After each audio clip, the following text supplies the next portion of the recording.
특허청 사법경찰이 중국의 반도체 핵심 기술을 넘긴 것으로 지목된 연구원의 집을 압수수색합니다.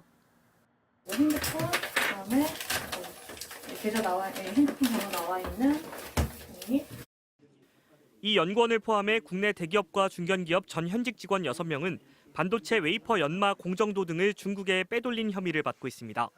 해외로 유출할 경우 처벌까지 받을 수 있는 국가 핵심 기술입니다. 중국에 나가 있는 두세 명의 사람의 행동이 좀 수상하다 하는 게 저희들 첩보에 이제 일단 저희들 전달이 됐고. 주범인 대기업 직원은 임원 승진에 실패하자 지난 2019년 중국 기업과 비밀리에 동업을 약속했습니다. 이 직원은 회사를 계속 다니면서 내부망에서 기술을 빼내는 동시에 메신저로 중국 내 연마제 생산 설비를 구축하면서 사업을 관리했습니다. 다른 회사 연구원도 3명 포섭해 중국 업체로 옮기게 했습니다. 이들이 땅은 국내에서 받는 연봉의 2배에서 3배를 받는 조건으로 중국 기업의 반도체 핵심 기술을 유출하려 한 것으로 알려졌습니다.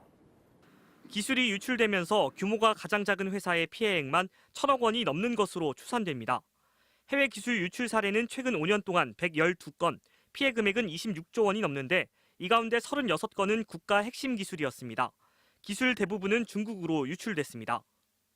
기술 중심 회사일수록 일찍 퇴직합니다. 이 사람들이 갖고 있는 경험을 갖고 다른 곳에서 활용될 수 있게끔 하는 시스템, 이런 시스템이 좀 필요하지 않을까.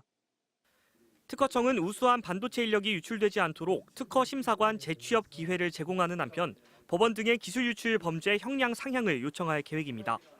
MBC 뉴스 김태욱입니다. 중국 상하이에 본사를 둔 중국 내 10위 규모의 반도체 장비 업체. 이 업체는 2년 전 여름 반도체 핵심 기술이 담긴 자료를 메신저로 전달받았습니다. 국내 반도체 장비 업체이자 삼성전자 자회사인 세메스가 세계 최초로 개발한 초임계 반도체 세정 장비의 최신 도면이었습니다. 액체와 기체를 구분할 수 없는 초임계 상태의 이산화탄소로 반도체 기판을 세척하고 건조하는 장비입니다. 차세대 반도체 공정에서 어떻게 보면 가장 핵심적인 품질에 연관되는 아주 핵심적인 기술입니다. 미세한 불순물까지 제거하면서도 반도체 기판을 덜 손상시켜 국가 핵심 기술로 지정됐고 수출하려면 정부의 승인이 필요합니다. 세메스가 350억 원을 들여 10년 넘게 개발한 초미세 반도체의 핵심 기술인데 개발되자마자 중국으로 불법 유출된 겁니다.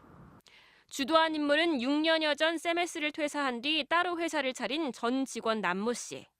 남 씨는 투자금 38억 원을 주겠다고 약속해 세메스의 협력업체 대표로부터 도면을 받아내고 브로커를 통해 중국 업체에 전달했습니다. 이렇게 도면을 확보한 중국 업체는 남 씨에게 세정 장비 한 대당 2천만 달러, 우리 돈 약 240억 원을 주고 장비 10대와 관련 기술까지 넘겨받기로 했는데 검찰 수사로 실제 납품은 불발됐습니다. 검찰은 남 씨와 남 씨의 동업자, 도면을 빼돌린 협력업체 대표와 중국 업체에 넘겨준 브로커 등 4명을 구속해 재판에 넘겼습니다. 기업이 오랜 동안 자금, 인력, 시간을 투입하여 어렵게 개발한 기술이 유출이 되면 천문학적인 피해가 발생하고 사실상 그 회복이 어렵습니다. 검찰에 따르면 남 씨는 또 다른 기술도 빼돌려 지난 3년간 약 1,200억 원의 부당이득을 챙긴 것으로 알려졌습니다. 최근 5년간 산업기술을 해외로 유출했다 적발된 건수는 112건. 이 중 국가 핵심 기술도 36건에 달합니다. MBC 뉴스 장슬기입니다.